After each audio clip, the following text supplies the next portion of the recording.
Have you ever wondered what has happened to the United States and its once vibrant culture?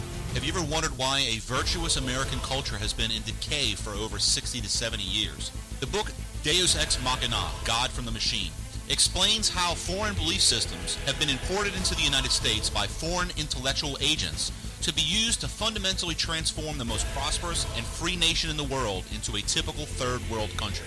Learn how the progressive academics, progressive activists, large corporations, and the mainstream media have become appendages of the federal government, a Praetorian Guard, and an extension of the political vanguard class. Deus Ex Machina exposes the cogs of the machine that progresses our civil society to chaos and subjugation. Get this tool to educate others and illuminate the truth on the battlefield of ideas. Let's make a difference.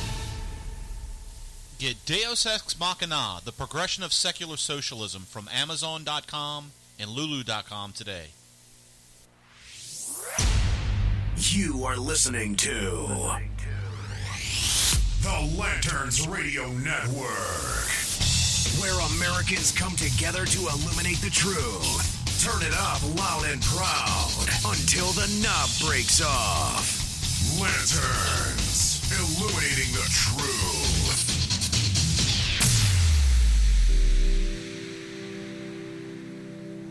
Are you getting a TV picture now, Houston?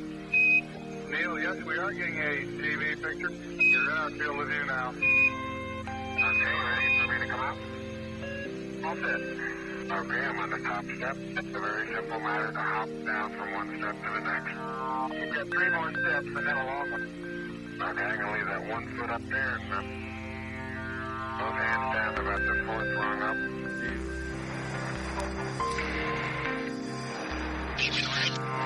Roger that. 10 miles, he's back on my nose. Fox 1 again. And we say to our nation tonight, we say to our government, we even say to our FBI, we will not be harassed. We will not make a butchery of our conscience. We will not be intimidated, and we will be heard. 6 miles, 6 miles. Valley 2. Turning into me. Roger that. 12 miles. 4 miles. Making right. Roger that. Good kill. I got the other one. Select Fox 2. Select Fox 2. Coming hard. Shoot him. I haven't got a tone. Got the second one. I got the second one on the nose right now. Hey, I'm high cover on you. Get a Fox. Get it. Lock him up. Lock him up.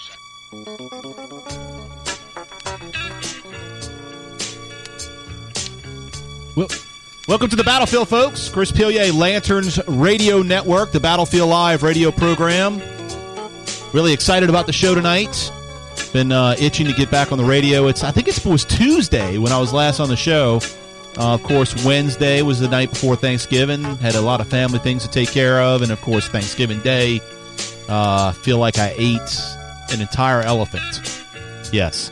I ate so much on Thursday that I didn't have enough so much that I had to work on another round of Thanksgiving meals on Friday. Leftovers, all that stuff. In fact, tonight I'm looking forward to some leftover gumbo that my wife cooked.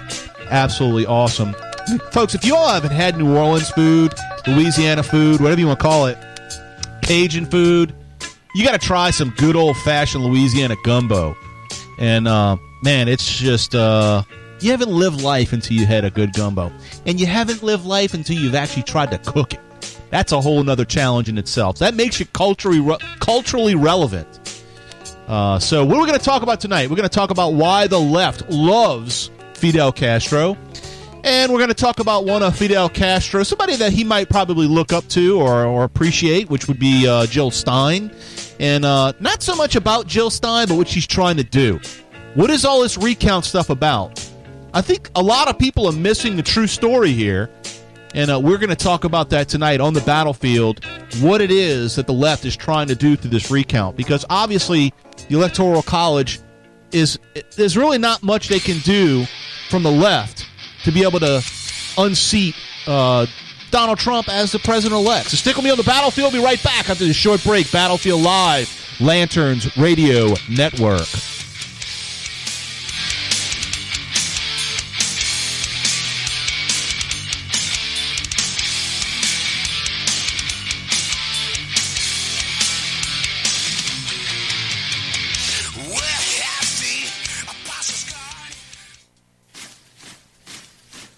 We're here to fix the machine.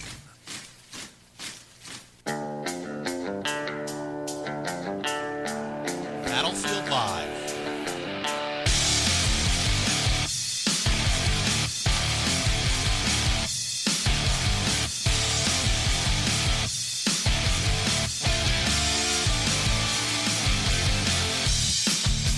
You're listening to the Battlefield Live with Chris Pillier from Lanterns Radio Network, the Battlefield Live radio program. I want to thank you for joining me on the battlefield today, and I'm really excited to get into a discussion tonight, and we'll dig a little bit into, Fidel Castro.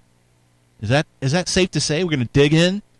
Or maybe we should dig in the place where we're going to be seeing him, I guess, dumped into some shallow grave, hopefully, somewhere. Anyway, so, look, folks, we're actually right now on Facebook Live. If you want to check us out in the studio, you can go to Facebook Live or our Facebook Live video at facebook.com/LanternsBuzz. Also, if you want to tweet us during the show, we'll be checking that. And you can tweet us at LanternsBuzz or at Paul Revere again. Either of those will work. I'll be keeping an eye on the dashboard, if you will. All the places that I have to keep an eye on during the show, all these type of things. If I had two more hands, I think I'd be in good shape. So check us out there, facebook.com/LanternsBuzz. Also, you can check out our website, lanterns.buzz, and the show page is battlefield.buzz. Got a whole lot of places. We're also on Spreaker at Spreaker.com/user/LanternsBuzz, or just do a keyword search for LanternsBuzz. So, this past week, Fidel Castro died, 90 years old. 90 years old. That evil bastard lived till 90 years old. How lucky are we, right? And, of course, he has been revered by the left. And, of course, they ignore. This is amazing to me, okay? So the left, basically, whether it's, the Barack Obamas of the world, the Hillary Clintons, the Bernie Sanders, Colonel Sanders, I guess I'd rather call him. Also, the Hollywood. They see, Hugo Chavez. They see people like Fidel Castro and Raul Castro. They see these folks as some type of revolutionary, dissident against the capitalist system, right? They're against corporate America. They're against imperialism, all these types of things. And, of course, the reason why imperialism is bad and the reason why capitalism is bad in their mind is because it oppresses people, right? Even though that, they see, Fidel Castro is his big hero, they ignore the fact that he's killed thousands and thousands of people, that he's oppressed millions of people. He is a brutal dictator that has executed people by his own hands. He is, revered as being some great leader in healthcare and education, which is a big lie. It's an absolute fallacy. It's amazing to me to see all the people that are dying to get to the United States. The racist America, the sexist America, the homophobic America. People are taking old beat-up 57 Chevrolets, crafting them into boats with old tires and plastic bags in order to be able to navigate the treacherous Gulf of Mexico in order to get to a possibility, just a glimpse of freedom here in the United States. You have to be someone that stands on your head logically in order to be able to talk yourself into the idea that Fidel Castro is some type of noble human being. Or even to think he's a noble creature, because that's exactly what he is. He's a creature. He's a creature of tyranny. So what is it that we want to explore with Hugo Chavez or Fidel Castro rather? And actually, Fidel Castro has a lot in common now with Hugo Chavez. The dirt. They were dirt before they died, and now they're dirt after.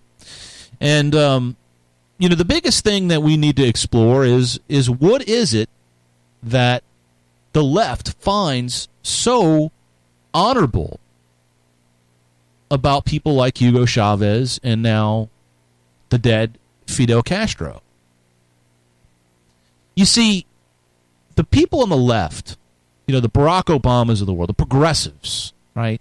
Hillary Clinton, people like Bernie Sanders, members of Occupy Wall Street, members of Black Lives Matter. What they see is a guy standing against the strong winds of popular capitalism, right? They stand up against the big guys of corporate America.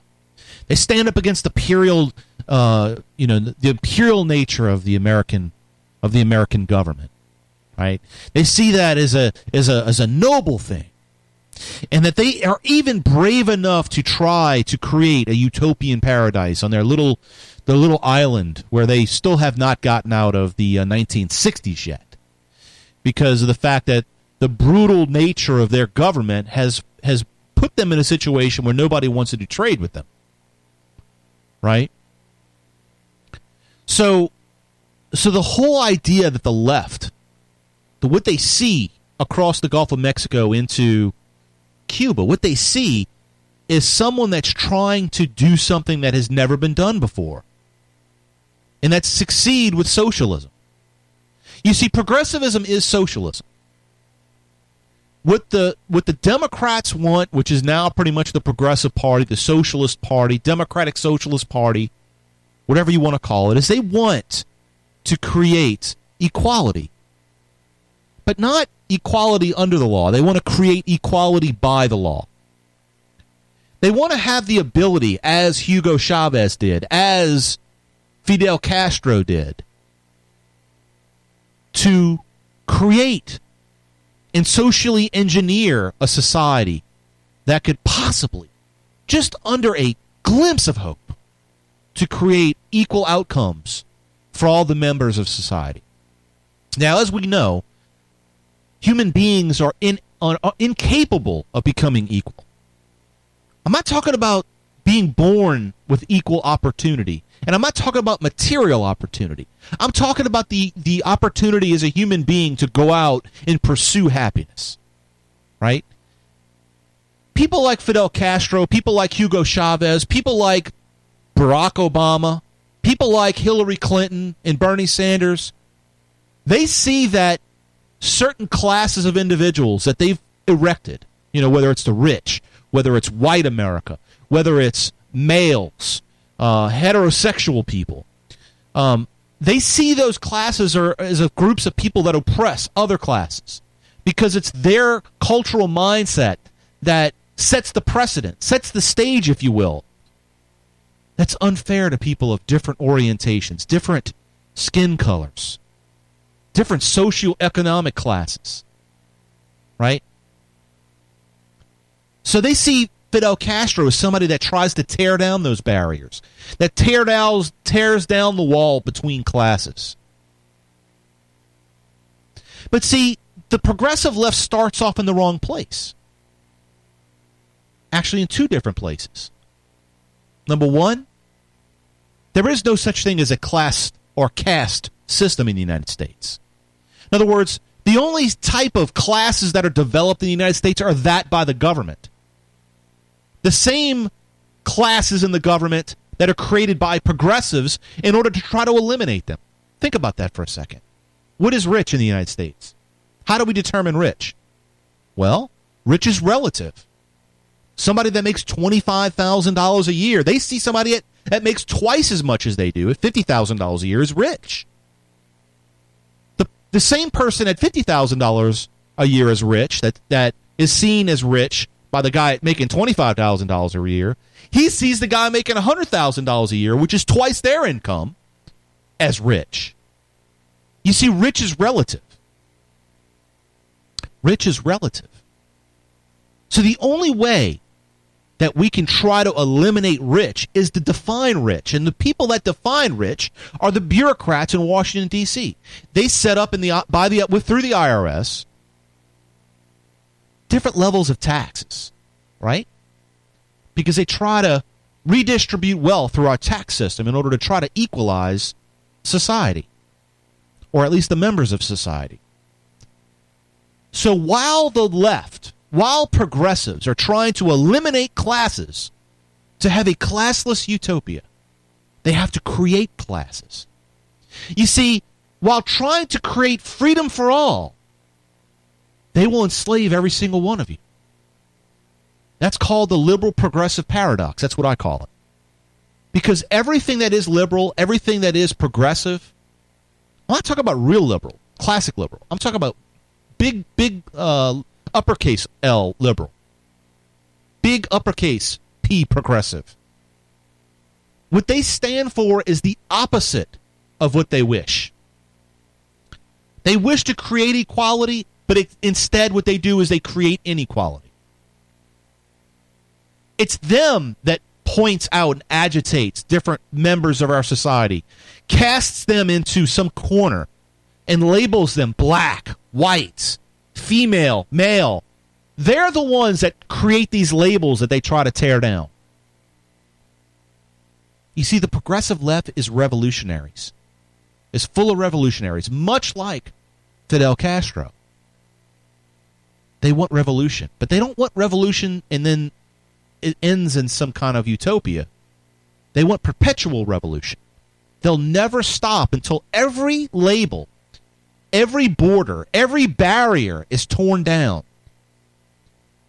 They see definitions of things as a problem.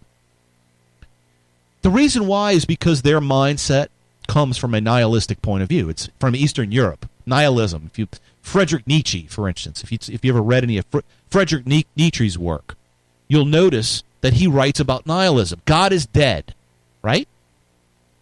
Have y'all ever heard that before? God is dead. It comes from Friedrich Nietzsche.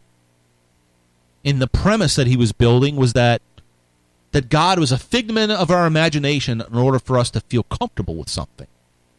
And that the only way that we can truly be free is to cast away all things that are labeled. This is true revolution. Revolution of common sense. Common sense is a bad thing. Common sense is a figment of our imagination that has been created by the people that wish to oppress us. That's a Marxist mindset. Common sense should be ignored and rejected. So anything out of the Enlightenment is to be rejected. The Enlightenment being, of people like John Locke, Adam Smith, those individuals, people that influenced our founders. So what I want to do is I want to explore this a little more. I have a ton of stuff to cover on this, and we'll see where we go with it. And so what I want you to do is stick with me on the battlefield. Check us out on Facebook Live, facebook.com/LanternsBuzz. We'll be right back after this short break on the Battlefield Live radio program, Lanterns Radio Network. Stick with me. We'll be right back.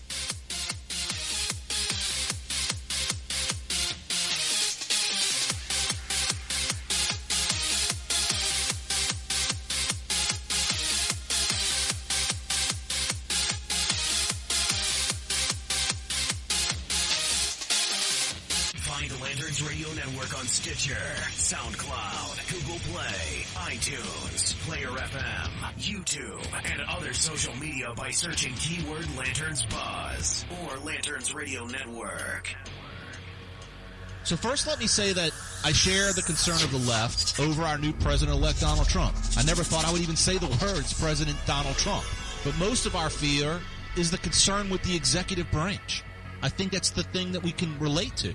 We both, left and right, people that are really truly looking for a solution in the country. And this executive branch has been expanded greatly over the years and offers a huge sword that could be used to swing at the American people by the person in that position. Doesn't matter who it is, Donald Trump or Barack Obama or whoever, Bernie Sanders. I recognize the fears of the left and the new president, as he will soon wield the much expanded power that Barack Obama and his predecessors unleashed. Now, when Barack Obama was elected, okay, I was greatly concerned as the left is. So if you're listening to me and you're the left, I'm speaking to you. You have impacted with the arm of the chair. No, Mr. Spock. I meant, what happened to us? That we have yet to ascertain. Lincoln died 3 centuries ago on a planet hundreds of light years away. More that direction, Engineer. Thank heaven. Mr. Scott, there was no deity involved. It was my cross-circuiting to be that recovered them. I'm just as concerned as you are. I was concerned in such a way that I wrote an entire book about how the progressive movement has pushed to replace the American culture that has embraced individual liberty, the rule of law, equal justice under that same law, property rights, and the free and open society to debate ideas.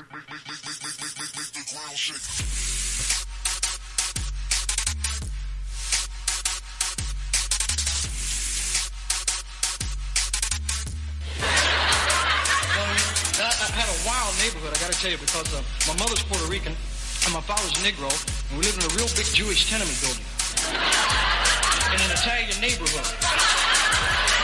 Every time I go outside, the kids say, "Get him! He's all of them!" My fear was that the nation was being pushed towards a totalitarian socialist state, much like you fear. All the people that are coming out saying they are fearing Donald Trump because he's a quote-unquote fascist or like Hitler, they're fearing socialism much like I did in 2008. It's a different type of socialism. What I learned in this exercise is that the progressive movement was not solely an extension of operations of the Democratic Party, but rather a part of a dialectical expression within a society in class conflict that offers a similar counterpart. The one that you fear, Mr. and Mrs. Liberal, the alt-right. You walk down the street and you'll see like a group of black dudes walking. Not just any old black dude. We talking, thugs. Talking, there'll be some thugs. And in the group, they got like one or two, sometimes as many as 3 white guys that be with them. You ever seen this? Well, let me tell you something about those white guys. Those white guys are the most dangerous motherfuckers in them groups. You are listening to the Lanterns Radio Network, where Americans come together to illuminate the truth. Turn it up loud and proud until the knob breaks off. Lanterns, illuminating the truth.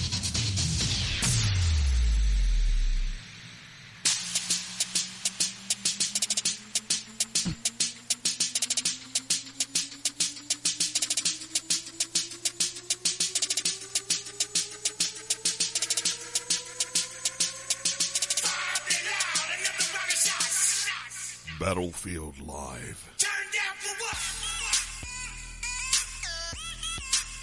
Turn down for what? Thank you for joining me back on the battlefield. Chris Pilier, Lanterns Radio Network, the Battlefield Live radio program. Folks, make sure you check us out on Spreaker, Spreaker.com. Just do a keyword search for Lanterns Buzz. We're live right now. You can also check us out on Facebook, facebook.com/Lanterns Buzz. Make sure that you follow us, like us there. We're on Facebook Live right now as we speak. You can see all the fancy stuff we got going on in the studio. Also, make sure you check us out on Twitter at Lanterns Buzz. Follow us on Twitter as well as you can follow me at Paul Revere again.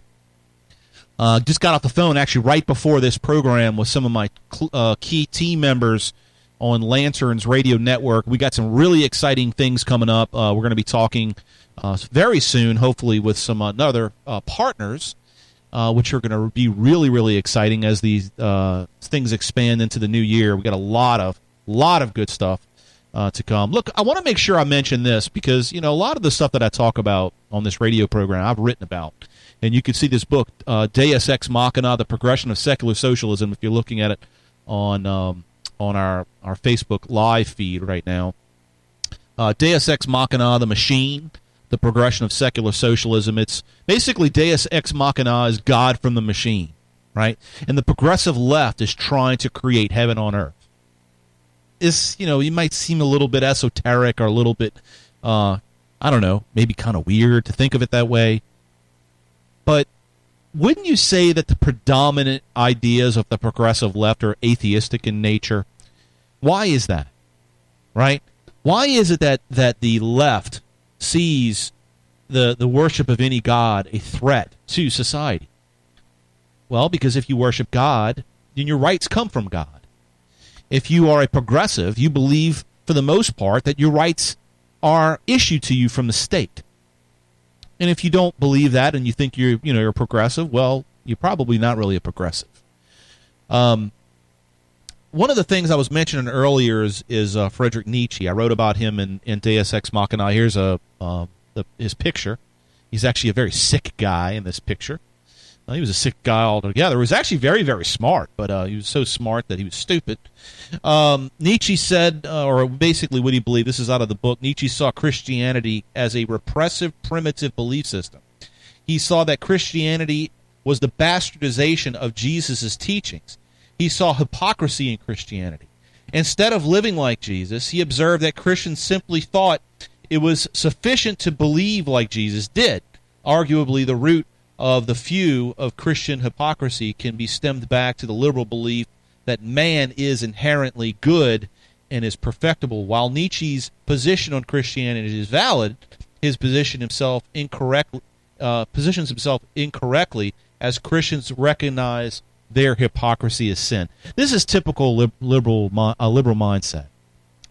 So you can look at it in this a lot of different ways. We always talk about Saul Alinsky on this program. Saul Alinsky believed the best way to defeat Christians is make them live up to their own set of values, right?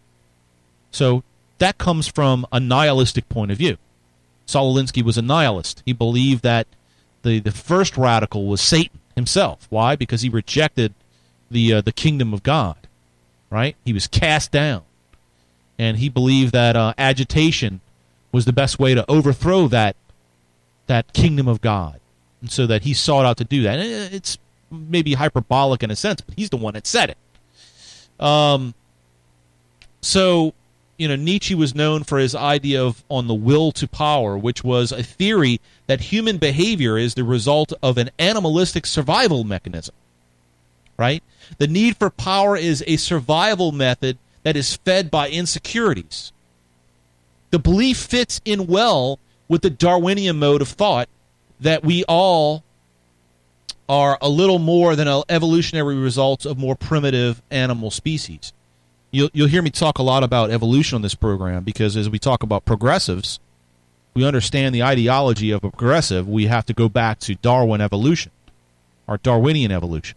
We have to go back to Marxian material dialectics, or dialectical materialism is what it's often called. I know these are all big, crazy words, but the bottom line is that progressives believe in perpetual revolution. That's why they support somebody like Fidel Castro.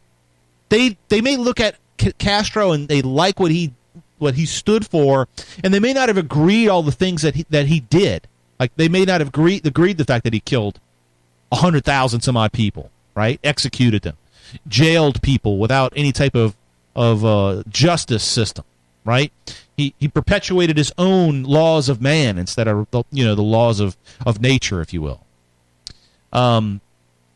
So the idea that the left sees Fidel Castro as this virtuous leader is based in the roots of their ideology. Where is it that their belief system comes from?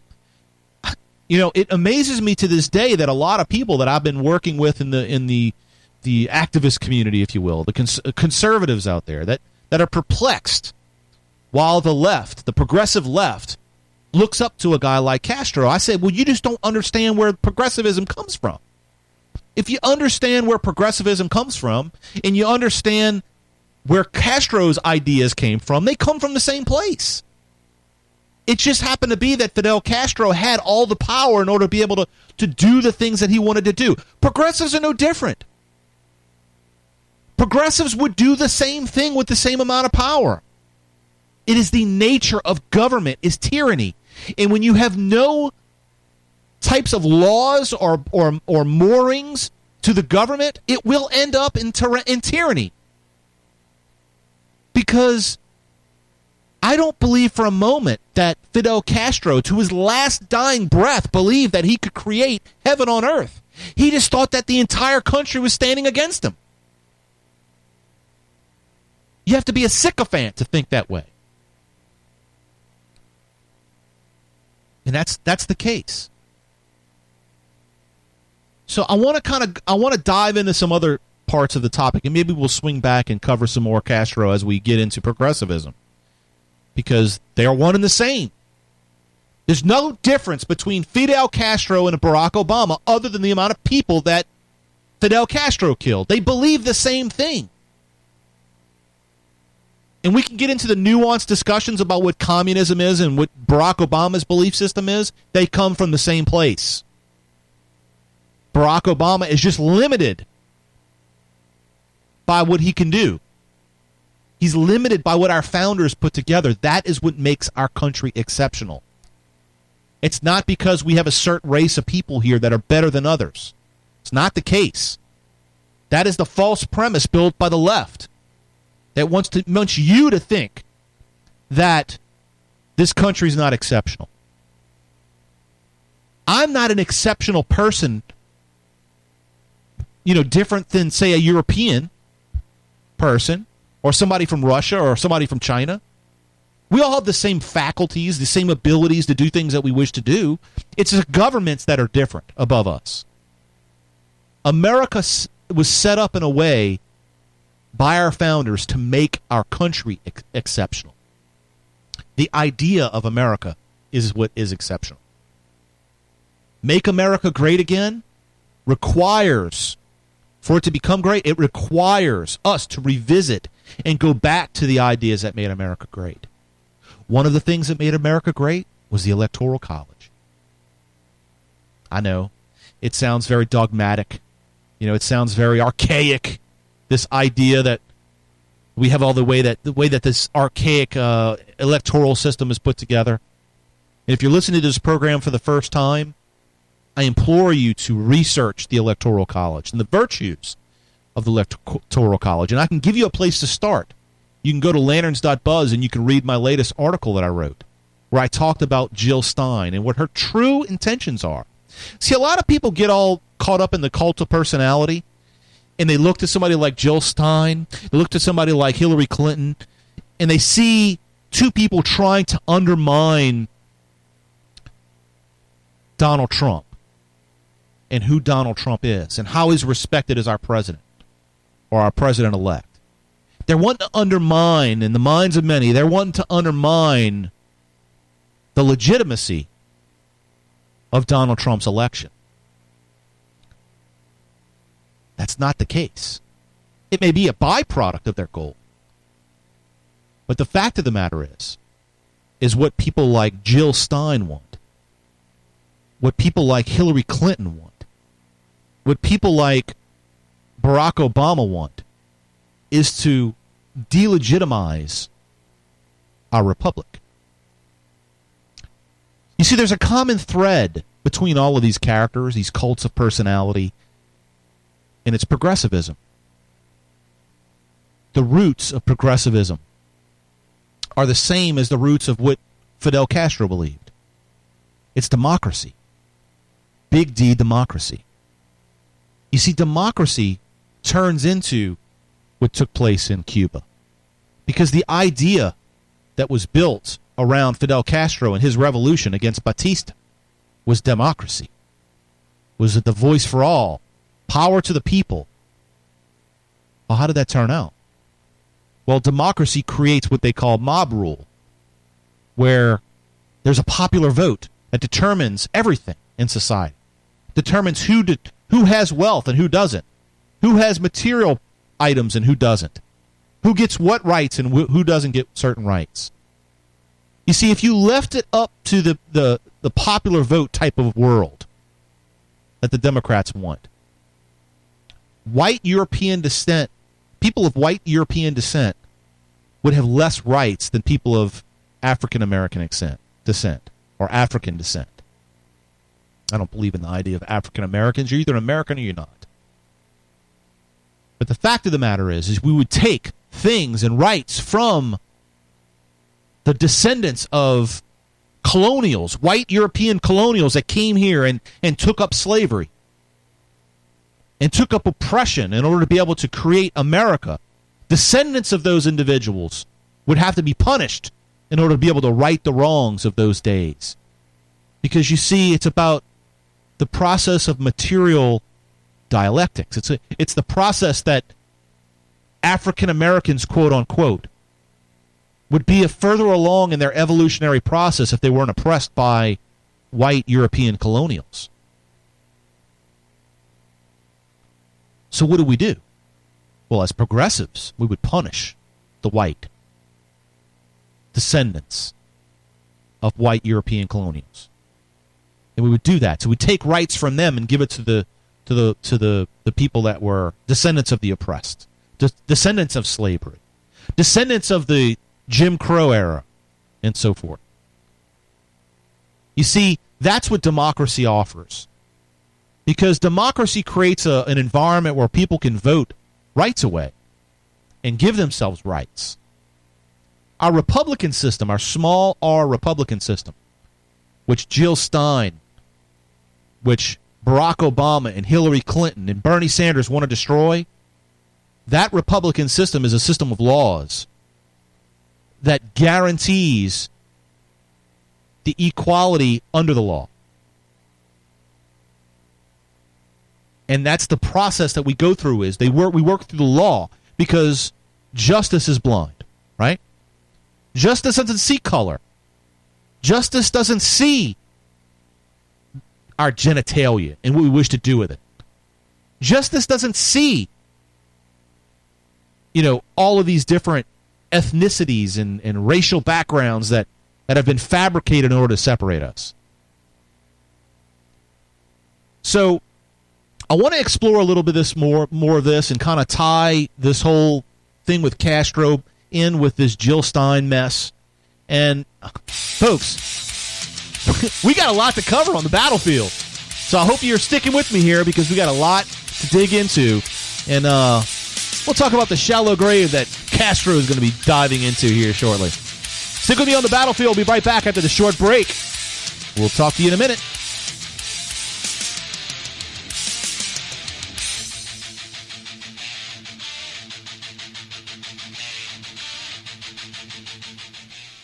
Lanterns illuminating the truth. So here it comes about nationalism versus Americanism. So people that say that they're a nationalist populist, they don't know what it means. And, of course, there are some that do know what it means. Nationalism is not the same as what America is all about. Okay? Nationalism versus Americanism. This is a nuanced conflict. Nationalism is defined by Merriam-Webster's dictionary as loyalty and devotion to a nation, especially a sense of national consciousness, exalting one nation above all others and placing primary emphasis on promotion of its culture and interest as opposed to those of other nations or supernatural groups. Or supranatural. Supra, not super. Okay? So Americanism is different in that it embodies the principles that create the American culture that is revered. So it's not revering the nation, it's revering the principles. That is the difference. Das deutsche Volkes! Sie ist ohne Ehre! Sie nennen sich Generale, weil sie Jahre auf Militärakademien zugebracht haben, nur um zu lernen, wie man Messer und Gabel hält! Hell no! Break yourself, fool! Stop breathing and dedicate to me.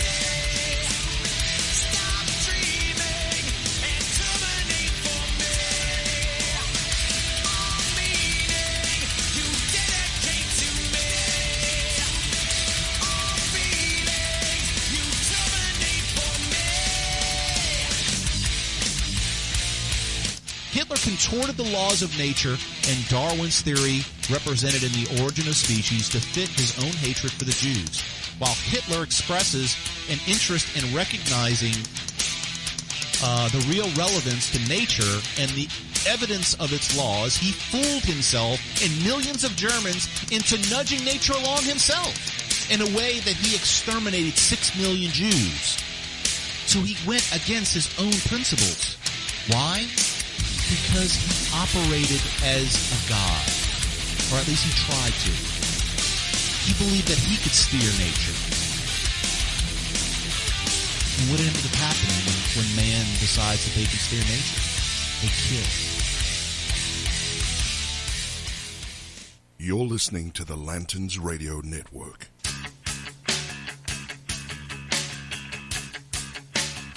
Battlefield Live.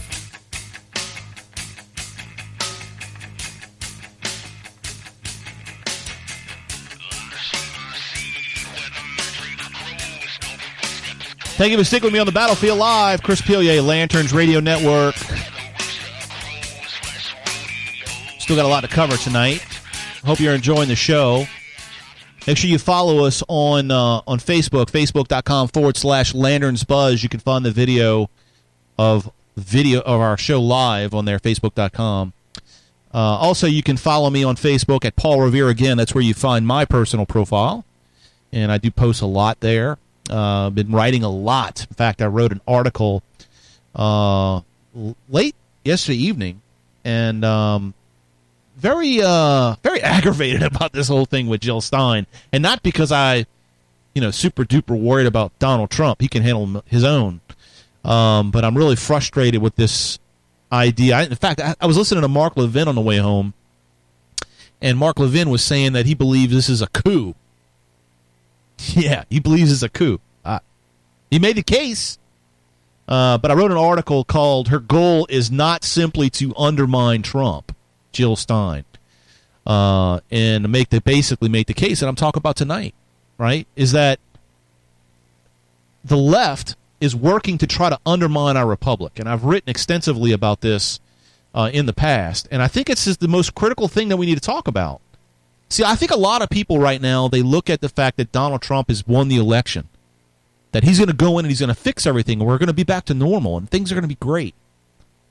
Look, I don't doubt that there's going to be some good things that Donald Trump's going to do.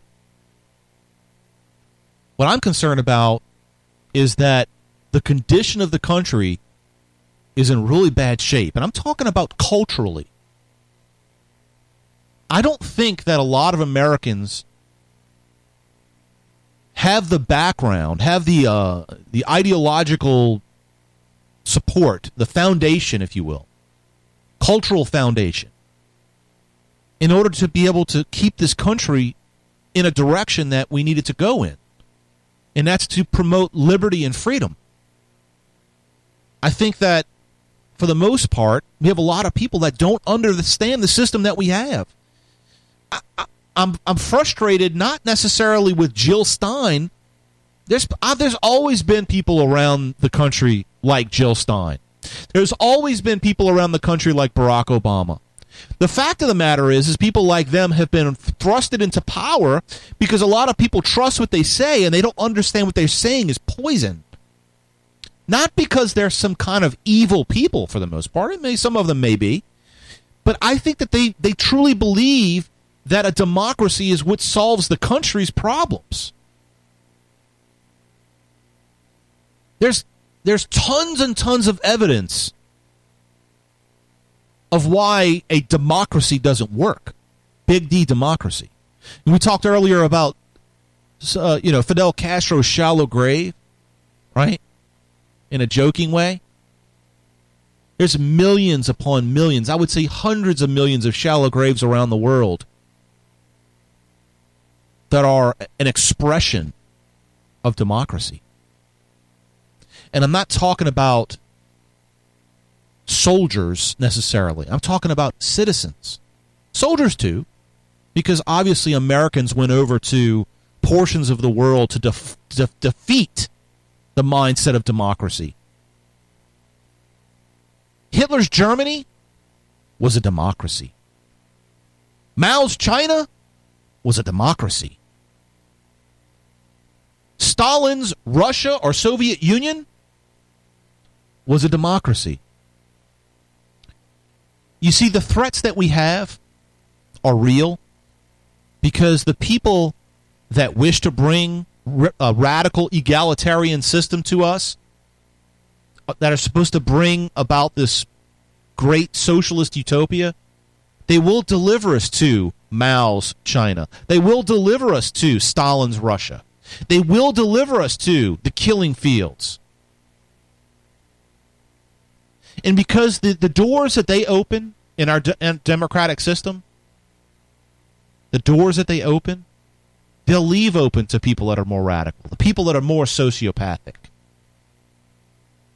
We have to be very careful about these doors that we open. Jill Stein is opening a very, very big door. You see, I often talk about political cases being made. The whole purpose of our federal government, at least through through Congress, it is a platform, a forum for political cases to be made. Okay? So if you want something done politically, you have to go through your representative. In the traditional sense, you go to the House. You go to your representative from your district in the House, and you get them to go make a political case for something in Congress. And it doesn't just happen overnight. They don't just walk into Congress and say, hey, Chris Pilier wants this new whatever. And they go, oh, okay, that's great. Let's give Chris Pilier what he wants. No. He's got to go and he's got to make a political case. And guess what? I may be of the minority in my district that wants what I want. So I may not get my way. But if I'm in a majority, then that one representative has to go talk to the other representatives in Congress and say, look, my district is really pushing for this legislation. And then that person's got to go to another representative. That is the process. That's the way it's supposed to work. The political case has to be made. Jill Stein is no different than Ted Cruz or, Mike Lee or whoever that is making a political case. Her efforts in this recount are not going to overturn what's taken place as far as Donald Trump become the president-elect. That's not what she's trying to do. She knows that a recount most likely will not be done. Some people are making the case that she's scamming a lot of people out of their money in order to be able to fill her coffers. She's made more money, believe it or not, with this recount campaign than she did in the entirety of her presidential campaign. Think about that for a second. That alone should sway a lot of people away from Jill Stein. But the fact of the matter is she's building a case against the Electoral College. And what are Republicans doing? What is Donald Trump? You think Donald Trump is out there toting the greatness of our electoral process? No. In fact, he's doing more damage because he's saying the system's rigged. He's talking about how the voting system is tampered and bad. So what do you think the entirety of the country thinks about electoral system? Well, if you listen to Donald Trump and you listen to Jill Stein, we got to fix it. We got to change it. So what do you think they're going to want? What do you think they're going to want? Do you think they're going to want a republic? Or do you think they're going to want a system that's not rigged, where everybody's got a voice? A democratic system, big D democratic system. That's what they're going to want, right? Donald Trump is not making a political case that's in favor of a republic. He's making a political case, as he did in the primaries, for a popular vote. You see, if Donald Trump would have been in the reverse situation, where he would have won, or he would have lost, rather, to Hillary Clinton in the Electoral College, and he would have had the popular vote, he'd be making the same case that Jill Stein is making right now. Why? Because Donald Trump doesn't know what made America great.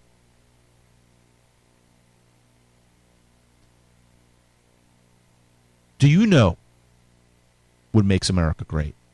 And if you do, are you sharing that? What made America great and what made America exceptional is the fact of the matter that we didn't allow our politicians to become the sovereign. We didn't allow them to create a state that was the sovereign. In other words, that we were servants of the state. The government and the state served us. That is the government that our founders created. That is why America is exceptional. Mao's China, Stalin's Russia, Hitler's Germany, Chavez's Venezuela, and most importantly, because of what's going on now, Fidel Castro's system of government didn't see the people as the sovereign. I want to read a quote to you from someone that is revered as one of the most prominent and influential progressives of our time. And I say our time, it's of the last 100 years. Woodrow Wilson. Y'all may have heard of Woodrow Wilson before. Woodrow Wilson was a guy that got into office because another progressive of the Bull Moose type, Teddy Roosevelt, ran as a third party and lost to Woodrow Wilson, who would have never gotten in office if Teddy Roosevelt didn't pull a Ross Perot, right? So progressivism was run amok at this point in American history. And Woodrow Wilson was a person that believed, like Barack Obama does, is that the state should be the sovereign. The state should be the issuer of rights, not the protector of rights. The state should not have negative rights, as Barack Obama put it. The states, or the state rather, should have positive rights. They should be able to inflict the will of the collective on the individual. Woodrow Wilson said, in fundamental theory, socialism and democracy are almost in not quite one of the same. They both rest at bottom upon the absolute right of the community to determine its own destiny and that of its members. Men as communities are supreme over men as individuals. Think about that for a second. Let me read that again. Men as communities are supreme over men as individuals. What does that mean? Well, the individual is not the sovereign. You see, the sovereign, if you understand what the word sovereign means that it's of the supreme power. So whoever's the sovereign has the supreme power. I'm watching this show with my wife right now called The Crown. And what's very interesting is how the Brits see their system of government. You see, the king is the sovereign. The people serve the king. The king has the ultimate power. They are the monarch. They are the ruler. They are the dictator. In many cases, they're benevolent. At least that's the way they appear to be, because they're of the Western dictatorship, right? So the sovereign is what the people serve. Woodrow Wilson believed the same thing as the monarchs in England did, right? He said that men as communities are supreme over men as individuals. The king represents all men in the community, or all of the community, if you want to get into the current vernacular. Can't say men of the community. See, appears as sexist, right? So men as communities are supreme over the men as individuals. So limits of wisdom and convenience to the public, control that may be, limits of principle there are. Upon strict analysis, none. So basically, Woodrow Wilson is in the mind of an elite. He believes that there's certain individuals that have the ability to rule over others because they're smarter, more intelligent than others. I think Woodrow Wilson was the only person that had a PhD that was president. Kind of fits, right? Apparently, he believed that he was a lot smarter than a lot of individuals, and he should be the one that rules over the people. So Jill Stein is just another political bomb thrower trying to destroy our Republican form of government. That's what she's doing. And I've talked about this ad nauseum on this program because this is the most important fight of our time. Our fight's just beginning. Donald Trump is going to embolden the left. The left are going to rally around, or is going to rally around, anything that seeks to dethrone it the way they look at it, Donald Trump. If you thought that the George Bush era of politics was a bad one, you haven't seen anything yet. We got some ugly times ahead, and if we don't get prepared for it, we're going to get run over. The political case is being made right now. I talked earlier about the political case. The political case is being made right now to snuff out the remaining life of the American system, to snuff out what has made America exceptional, to snuff out what has made America great. And guess what? Donald Trump has now been branded what is going to make America great. He is going to be the definer of what is going to make America great. He is going to be the definer of what made America great in the minds of many.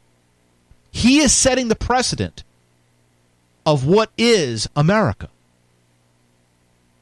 His bold statement of we're going to make America great again comes behind the fact that America was great in the first place. And Donald Trump has never talked about what has made America great in the first place. When has Donald Trump talked about constitutional government?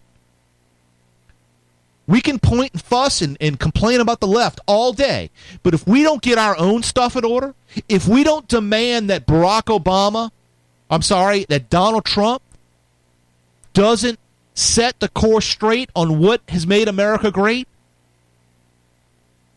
we're in bad shape. This is not some kind of doomsday thing, okay? I'm just simply saying we have to make the political case, like the left is doing right now. We have to make the political case why America's great. We have to defend the Electoral College. We can't dismiss them as just a bunch of crybabies. As much as I see a lot of people out there that are huge Donald Trump supporters and are out there going, oh, well, they just need to stop being a bunch of crybabies. Well, guess what?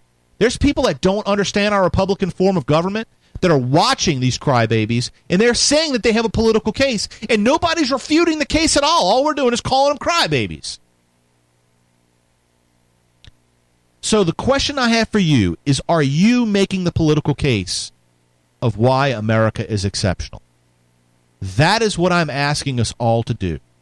I'm going to work my damnedest through every ounce of energy that I have to express why America is exceptional, to express what is going to make America great again. I will ride on the shirt tail of Donald Trump as long as he does those simple things. He could not get one thing accomplished other than saying why America is great and exceptional and talking about our Republican form of government and talking about our Constitution. If he doesn't get anything else done, I will be a full-fledged, full-throated supporter of Donald Trump. He could be a lame duck, and if he supports American principles, I'm there. I'm standing with him till the last day. That's what's going to win the day. That's what's going to get the country straight. That is what it's going to make America great again. So, folks, we have a lot of work to do, a lot of things that we're going to be doing. We're going to be releasing on Lanterns. You can check us out on Facebook, facebook.com/LanternsBuzz. You can also find me on Facebook at Paul Revere again. I'll be writing a lot of articles over the short term and posting them there as well as on Lanterns. Make sure you go to our website, lanterns.buzz. Go there. There's a lot of people on there sharing content. Support them. Sign up. Get our newsletter. Make sure when you're there that you're posting comments on the podcasters' posts. Let them know that they're doing good work. Let them know that you appreciate them. That goes a long way.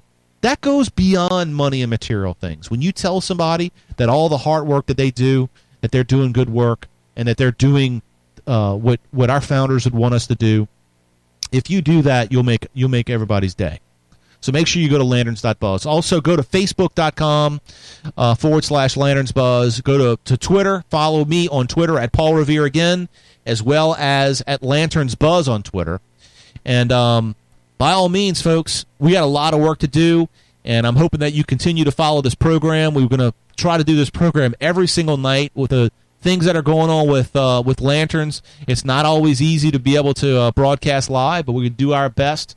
And so I want to thank you for joining me on the battlefield today, and we will be back tomorrow, 7 p.m. Central Standard Time on the battlefield. And want to thank you for joining me. Talk to you soon. Later, Tater.